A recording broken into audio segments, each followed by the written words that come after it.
గారు. Okay, so first అయితే రామ్ సత్యనారాయణ మూర్తి గారు మాట్లాడాల్సింది కోరుకుంటున్నాను. Sir dictionary of Telugu film industry అని విన్నాను సార్, సో అందుకే ప్రేమికుడు మూవీ గురించి. ముందుగా వీరికి మీద అధిగత మహారాజులందరికీ పేరు పేరిన అభినందనలు. మా సోదరి శోభారాణి గారు నేతృత్వంలో వారి మిత్రులందరూ కలిసి ఈ సినిమాని తీసుకొచ్చారు బయటికి. ప్రేమికుడు సినిమా అప్పట్లో ఎంత సెన్సేషన్ అంటే ప్రభుత్వ స్ప్రింగిల్ మింగాడా మనం ఎందుకు అలా డాన్స్ చేయలేము అని మేము కూడా ఉత్సాహంగా డాన్స్ చేసిన రోజుల్లో అసలు స్టేజ్ దగ్గర నుంచి ఉంటే స్క్రీన్ దగ్గర చిల్లర పైసలు రూపాయలు ఇచ్చేవాళ్ళం ఆ రోజుల్లో.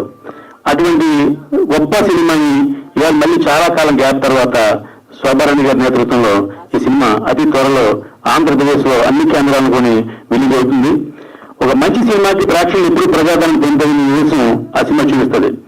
ఇది ప్రీ రిలీజా లేకపోతే రీ రిలీజా అని అవసరం లేదు. మంచి సినిమా ఎప్పుడు వచ్చినా కూడా జనం చూడడానికి ముందుంటారు. ముఖ్యంగా దీంట్లో అడ్వాంటేజ్ ఏంటంటే సాంగ్స్ కాబట్టి ఈ యూత్ అంతా కూడా సాంగ్స్ కి ఎక్కువ ప్రాధాన్యత ఇస్తారు కాబట్టి ఈ సినిమా డెఫినెట్ గా సూపర్ డూపర్ హిట్ అవుతుందని, ఈ సినిమాని ఎవరైతే కొన్నారో వాళ్ళు ఏరియాల వారు అమ్మడం కంటే కూడా వాళ్ళే ఓన్ గా రీచ్ చేస్తే డెఫినెట్ గా లక్షలాది రూపాయల డబ్బు వస్తాను నేను ఊహిస్తున్నాను. ఒక మంచి సినిమాని ప్రేక్షకులు ఎప్పుడు ఆదరిస్తారు అని మళ్ళీ ఒకసారి రిలీజ్ చేస్తుంది. ఇకపోతే ఈ సినిమా సాంగ్ చూసాం. ఎంతగా మా సోదరు చెప్పినట్టుగా ఇది మామూలుగా వేరే ప్రింట్ లోంచి కట్ చేసి మనకి ఈ ప్రీ రిలీజ్ కోసం చూపించారు తప్ప ఒరిజినల్ గా 8K రెజల్యూషన్ లో చేస్తున్నారు. ఎందుకంటే మంచి సినిమాకి ఎంత క్వాలిటీ కావాలో అంత క్వాలిటీ సినిమాలో ఉంది.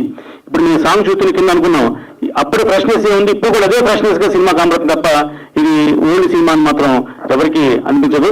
అటువంటి ఈ సినిమా సూపర్ డూపర్ అవ్వాలని శోభారాణి గారికి మరింత లాభం చేకూర్చాలని వారి మిత్రులందరూ కూడా ఈ సినిమా వల్ల ప్రాఫిట్ పొందాలని మనస్ఫూర్తిగా కోరుకుంటూ ఈ కార్యక్రమం చేసిన అధికారుల మహారాజు అందరికీ మరొకసారి ధన్యవాదాలు తెలియజేస్తున్నాను.